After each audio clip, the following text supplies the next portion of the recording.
happened there? Well, I woke up with 265 followers on Instagram, and now I have 56,000 followers. You're an influencer. It is, yeah, it's gone crazy. Like, you should be earning a whole stack of cash now, love. That'd be nice, wouldn't it? So tell me, before we go down the whole, you know, diagnosis story and everything else, when did you apply for the competition? Was it the day before? No, the week beforehand. And you had no idea that they were coming along? No, absolutely nothing. Oh my! A minute video link. Yeah. And then I had a phone call to say bit more information, and then they said if you're shortlisted they'll phone you, and I never got a phone call. So yeah, didn't think I was shortlisted. So you didn't think you were shortlisted, but then you had the phone call, and it was Phil and Holly on the phone to you, wasn't it? And from our point of view, we could see Alison coming up your driveway. I know.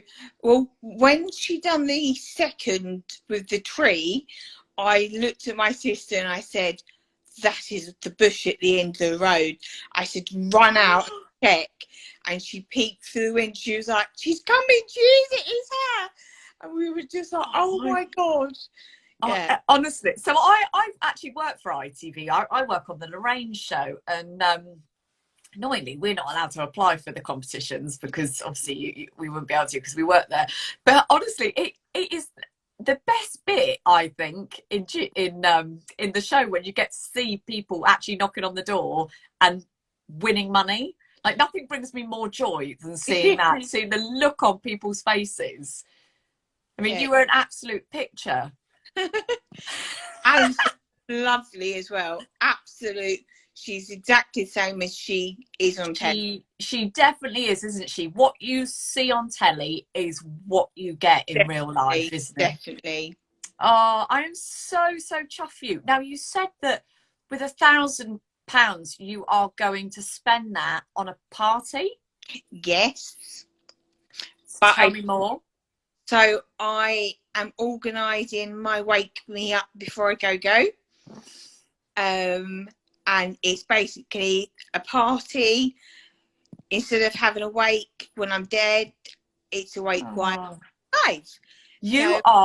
You're amazing. So what are you going to do? What sort of party are you going to have? Is it at your house or? So because of Boris, I've had to split it into two. Right. Because it was meant to be on 3rd, but obviously we can't now, so I've had to move it again. Right. So I'm going to have a small one in my back garden, just with my immediate aunties and uncles. And then I've got changed the other one to the 31st of July, which is going to be at the golf club where we live. Oh, fancy. And you'll be able to have more people then, won't you? Yes, I think. Yes. Good for you. To dance as well. And that's amazing. Now, you're a mum as well, aren't you, Heather? Yeah. You've got 2 boys, is that right? 2 boys, yeah. Is one called Marcus? Yes. Because I've just seen him come on and he said, hello, Mum. Oh. And what's your other boy called? Lewis, but he's at work. He's watching at work. How old's your son then? My eldest one's 16. Okay. You don't look old enough to have a 16-year-old at all. So, as I've said to you, that I do a lot of campaigning and awareness raising around breast cancer. I have my own journey, which I told you about. And I wondered if you wouldn't mind sharing your story about your diagnosis and how did you find out? Well, so I've got inflammatory breast cancer, which meant that there was no signs at all. I don't know if you see my swollen hand.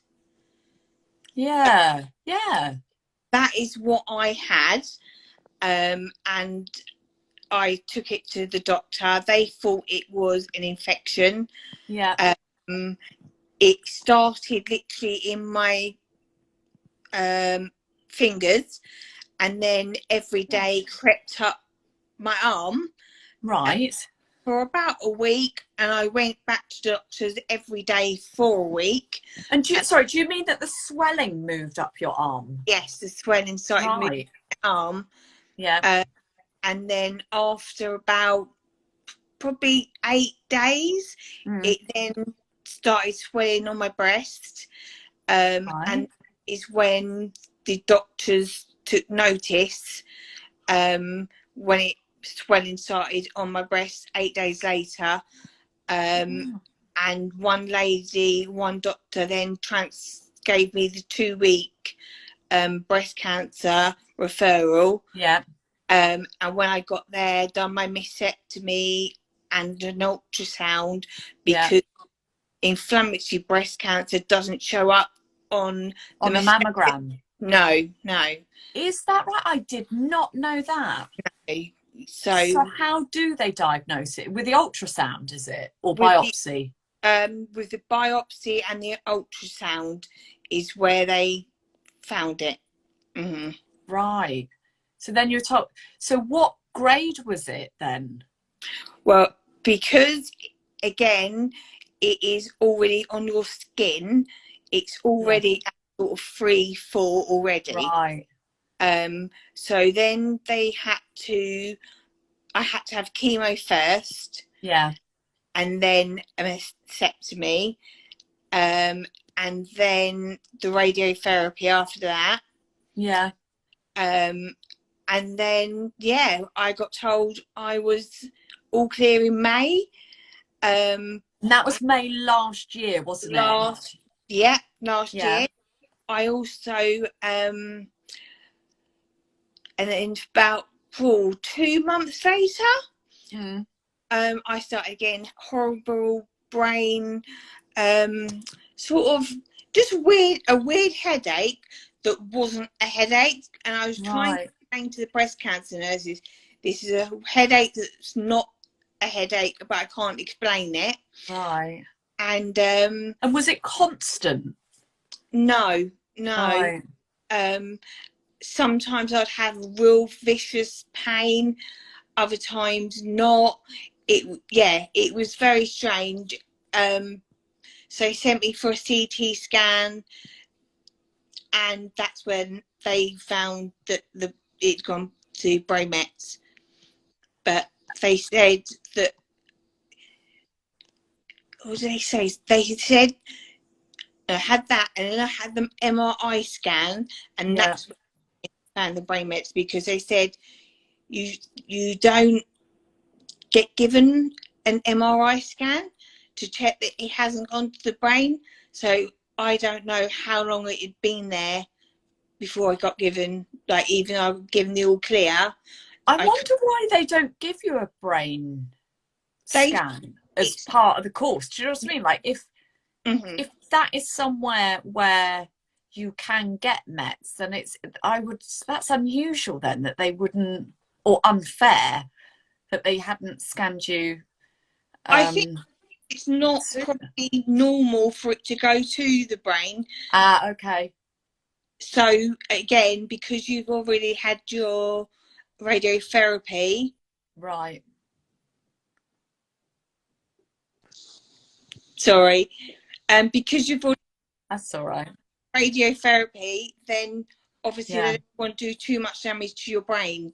So of course. That's why they don't. That makes total sense. So when you were having your chemo, were you on EC chemo? So my first Taxols, or it was carboplatinum or something like. Oh, I've heard of that one. And that's a Taxol. I had to, for my breast cancer. I had 4 different chemos going in me. Oh, did you? Wow. and it was like a full body chemo. And then when I had the brain mets, I have only had, I want to say Kayla or something like that. Right. Okay. But after I was meant to have 14, but I could only manage 5 because when they done my blood counts, they were all low. Yeah. So your neutrophils were down then. Yeah. So my Your platelets. That's it. But that was low, and my liver was high. So they said, and then I done another MRI scan, and then there was new mets on the MRI scan. So they got the chemo back in, I want to say March time. They stopped the chemo. So now all I've got now is steroids. Right. Okay. And luck. Do you know what? If there's one thing, and I'm looking at all the messages that are coming through as you're talking, and I absolutely agree with what everybody's saying. It's your sense of just your positivity, and you just exude such. You're just inspirational. How you're just. I do. There's no point moping. I can't do anything. And I used to work 40, 50 hours a week. And doing what? What did you do for a living? I worked at school in the kitchen, and I also a carer at night time. So, and now I don't work, and you start realising, actually, why was I working all that hours? Obviously, I had to keep a roof over my head and the kids' head, but I could have probably not worked as much and just done different things. Me and my 16-year-old have always said that we would go to Spain for a couple of days when he finishes school. We were going to go to France when he finishes school. And obviously now with the COVID and everything else, we've not done anything. Oh, it's so frustrating, isn't it? Yeah, not great. Do you think that you might be able to get out there though? Like if probably not. The last week, my legs have been going down, right, and getting up steps and silly things like that. Yeah, it hasn't been great. So I can feel myself going downhill, but at the same time, if I can get to September, October, that would be great. That would be awesome. That would be amazing. Can I ask, do you have a family history of breast cancer? Not breast cancer. My mum had ovarian cancer. I've done the generic thing, and they can't find anything that's generic. But obviously, where my mum had the ovarian cancer, it does make you wonder, doesn't it? If there's a link. Yeah. And how's your fella doing? He's all right. It's a lot of stress on anyone. Of course it is, because the diagnosis isn't just with you, is it? It's with your. It's with it's with the kids. It's with my husband. We only got married 2 years ago. We've been together 16 years. Oh. It's and I wasn't insured, so that's obviously added pressure on everyone else. So right. Well, you've got a GoFundMe page up, haven't you? Yes. So if there's anybody on here that could put anything into the GoFundMe, I think how would that help? Oh my God, it would mean we could keep the house. So, I've told the kids that, we might have to, that when I've gone, we might have to move out, and, I just say to them, it is what it is. And, I said, we can't just remember we can't change anything. It is what it is. And, you know, just keep smiling. You know, I've organised, literally, I've even organised my funeral. So, Yeah.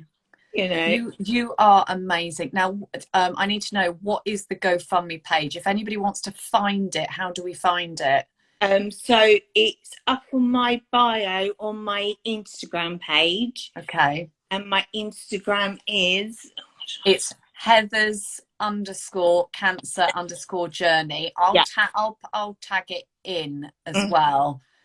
And you recently had your birthday? Today is my birthday. Is it actually today? Oh, jeepers. Oh, Yay. happy birthday. I didn't realise it was actually today. Oh my goodness. Are you doing anything lovely today? Well, my fireplace looks like a florist. Does it? I got 10 vases of flowers. Did you run out of vases when all the flowers were arriving? We shop to get some more vases. So yeah, that's quite amusing when we're like, oh my god. So, and then I've got all my neighbours. I live in a cul-de-sac. Yeah. They all came out about 5:30. Right.